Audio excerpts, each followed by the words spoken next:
दोस्तों जय हिंद, नमस्कार। मैं हूं नीलेश सिंह और आज बात होगी उन्नाव के पूर्व विधायक कुलदीप सिंह सेंगर की। कुलदीप सिंह सेंगर 17वीं विधानसभा में बांगरमऊ उन्नाव के विधायक रहे भाजपा से।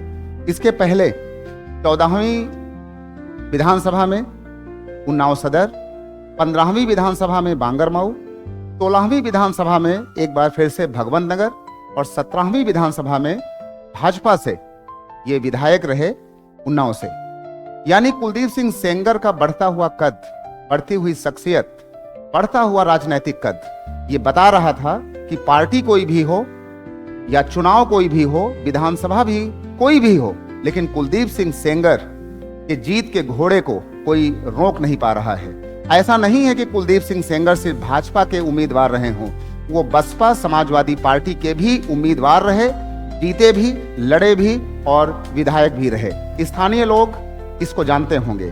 लेकिन अचानक 17 अगस्त 2017 को जब योगी आदित्यनाथ जी मुख्यमंत्री थे तो उनके सामने एक खुले पत्र में एक पत्र आता है जिसमें 4 जून 2017 को कुलदीप सेंगर पर एक नाबालिग लड़की जिसकी उम्र 17 साल थी उसके रेप का आरोप लगाया जाता है। मैं बात कर रहा हूं 17 अगस्त 2017 को, और रेप की ये जो बात बताई गई ये दिन था 4 जून 2017 को।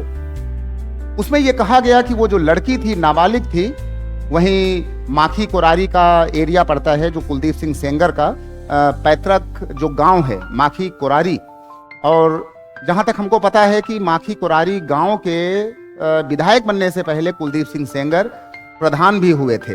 बाकी स्थानीय लोग इसको और अच्छे से बताएंगे। तो उस चिट्ठी में ये आरोप लगाया जाता है कि जब 4 जून 2017 को ये लड़की रोजगार मांगने, नौकरी की तलाश में कुलदीप सिंह सेंगर से मिलती है तो उनके साथ सामूहिक बलात्कार किया जाता है। ऐसा मीडिया में आया भी था, सुर्खियां रहा ये केस। इसको उन्नाव रेप कांड के केस से जाना गया। और ये वही दौर था कि जब जम्मू एंड कश्मीर में कठुआ रेप कांड भी चर्चा में था। यानी लोगों का गुस्सा बिल्कुल चरम पर था और सड़कों पर इन दोनों केस को लेकर, उन्नाव रेप कांड और कठुआ रेप कांड को लेकर जनमानस लोग पूरे देश के अंदर सड़कों पर थे। लेकिन अब हम बात करते हैं कि आखिर उसके बाद क्या हुआ। इसके बाद जो आप ये तस्वीरें देख रहे हैं ये तो आज की बात है कि जब कुलदीप सिंह सेंगर को आजीवन कारावास से आज दिल्ली हाई कोर्ट ने उनको मुक्त किया।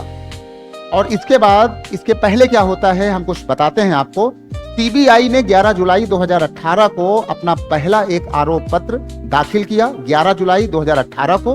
उसके बाद 13 जुलाई 18 को सीबीआई ने अपना एक दूसरा आरोप पत्र दाखिल किया और इस पर यह आरोप लगाया गया कि कुलदीप सिंह सेंगर, उनके भाई अतुल सेंगर, 3 सुरक्षाकर्मी, 3 पुलिस वाले और इनके साथ 5 अन्य लोग इस सामूहिक रेप कांड के दोषी करार होते हुए आरोप पत्र में इन लोगों के नाम को शामिल किया जाता है। लेकिन इसके बाद क्या होता है कि 8 अप्रैल 2018 को लड़की मुख्यमंत्री योगी आदित्यनाथ जी के सामने, उनके घर के सामने प्रार्थना पत्र देकर जाती है और ये आरोप लगाती है कि पुलिस, कानून, डॉक्टर, स्थानीय थाने और कानून ये उसकी बात को नहीं सुन रहे थे। और 8 अप्रैल को जब वो 2018 को जाती है प्रदर्शन करने मुख्यमंत्री योगी आदित्यनाथ जी के घर के सामने, तो उसने अपने ऊपर आत्मदाह करने की कोशिश की। आत्मदाह करने की जब घटनाएं सुर्खियां बनती हैं मीडिया में और जनमानस में तो ये केस अपने और एक चरम पर आ जाता है। अब मैं बात करूंगा कि 28 जुलाई 2019 को क्या हुआ। 28 जुलाई 2019 को ट्रक की टक्कर से जो पीड़ित घायल हो जाती है, जब ये जा रही होती है सुनवाई के लिए कोर्ट में, तो ये दिन था 28 जुलाई 2019 को ट्रक से एक्सीडेंट होता है। उसमें जो पीड़िता लड़की थी वो घायल होती है और इसके साथ के, इसके फैमिली के 2 लोग इस दुर्घटना में मारे जाते हैं। ये बात भी सुर्खियां बनी थी। इसके बाद लड़की ने ये आरोप लगाया था कि परिवार वालों को और हमको कुलदीप सेंगर की तरफ से लगातार धमकियां मिल रही हैं और इसके बाद इसका संज्ञान जो है वो सुप्रीम कोर्ट भी लेता है। इसके बाद जब परिवार को धमकी देने की बात आती है तो लड़की ने मुख्य न्यायाधीश यानी कि चीफ जस्टिस ऑफ इंडिया के सामने एक खुला पत्र देकर के ये मांग की कि हमको लगातार धमकियां हमारे परिवार को मिल रही हैं। और कुछ दिन के बाद मुख्य न्यायाधीश यानी कि सुप्रीम कोर्ट ऑफ इंडिया के जो चीफ जस्टिस थे उसने इस नाबालिग लड़की की इस प्रार्थना पत्र को स्वीकार कर लिया। पीड़िता ने यह बताया इसके पहले कि वो रोजगार के बहाने ये केस अपने मोड़ पर कहां पर आता है। ये बात तो मैं अभी कर रहा हूं 4 जून 2017 को, जब लड़की ने ये आरोप लगाया था कि कुलदीप सिंह सेंगर ने घर में बलात्कार किया। ये मैं बात कर रहा हूं 4 जून 2017 को, हमारे पास पूरा डेटा है। लेकिन उसके बाद पीड़िता को रोजगार देने के बहाने शशि सिंह, उनके बेटे शुभम सिंह और उनकी बेटी निधि सिंह ने यह कहा कि आप कानपुर जाइए और कानपुर में आपको रोजगार या नौकरी मिल जाएगी। ये मैं बात कर रहा हूं 11 जून 2017 की। और इसमें यह कहा गया, लड़की की तरफ से यह आरोप लगाया जाता है कि 11 जून यानी कि कुलदीप सिंह सेंगर पर आरोप लगा था 4 जून 2017 को, और ये दोबारा एक बार फिर से ये आरोप लग रहा है 11 जून 2017 को। ये लड़की पीड़िता ये आरोप लगाती है कि शशि सिंह के पुत्र शुभम सिंह और उनके जो ड्राइवर थे अवधेश तिवारी, जब इनको कानपुर ले जा रहे थे तो इनके साथ एक बार फिर से बलात्कार की घटना को अंजाम दिया गया और ये सामूहिक बलात्कार था। 4 जून कुलदीप सिंह सेंगर पर आरोप लगता है और 11 जून को कानपुर जाने के रास्ते में एक बार फिर से शशि सिंह के बेटे शुभम सिंह और उनके ड्राइवर अवधेश तिवारी पर सामूहिक बलात्कार का अन्य साथियों के साथ इस पीड़िता के द्वारा लगाया जाता है। इसके बाद पुलिस केस को दर्ज करती है। शुभम सिंह और इनके साथी अवधेश तिवारी ये सभी लोग जब वहां से फरार थे तो इनको एक बार फिर से गिरफ्तार किया जाता है और ये जो गिरफ्तारी होती है ये गिरफ्तारी औरैया से होती है और इसमें 3 लोग जो हैं शामिल थे। औरैया में शुभम सिंह, ब्रजेश यादव और अवधेश तिवारी, जो 11 जून 2017 को सामूहिक रेपकांड केस में लड़की के द्वारा दोषी बनाए जाते हैं 11 जून 2017। इसके पहले लड़की का आरोप 4 जून 2017 कुलदीप सेंगर ने घर में बलात्कार किया रोजगार देने के बहाने। इन दोनों तारीखों को आपको बहुत ही तरीके से अपने माइंड में रख करके तथ्यों को समझना होगा, बातों को समझना होगा। हम तो वही तथ्य आपके सामने ला रहे हैं जो तथ्य हमने देखा मीडिया में है, वही तथ्य हमने कुछ निकाले। इसके बाद कुलदीप सिंह सेंगर 14 अप्रैल, इसके बाद क्या होता है कि अप्रैल 2018 को जब लड़की ने मुख्यमंत्री योगी आदित्यनाथ जी के आवास के सामने मिट्टी का तेल, पेट्रोल छिड़क कर आत्मदाह करने की कोशिश की तो पूरा पुलिस प्रशासन और मुख्यमंत्री आवास और कानून तख्ते में आ गया। इसके बाद कुलदीप सिंह सेंगर और शशि सिंह की 14 अप्रैल को इसके बाद गिरफ्तारी होती है अगले साल।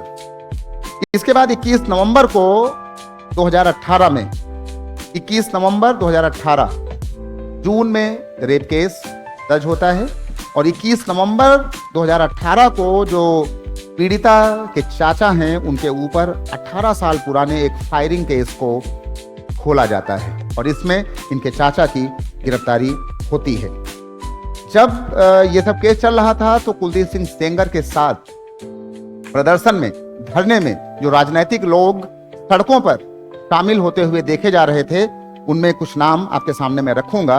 प्रतापगढ़ के एमएलसी अक्षय प्रताप सिंह, पुरवा के तत्कालीन विधायक अनिल सिंह, गेंसड़ी के विधायक शैलेश सिंह सैलू, लखनऊ विश्वविद्यालय के पूर्व छात्र नेता, और कुलदीप सिंह सेंगर के बहनोई शैलेश सिंह सैलू, और इसी के साथ पूर्व एमएलसी यशवंत सिंह, ये सभी लोग देखे जा रहे थे। तो ये था इस केस का पूरा डिटेल।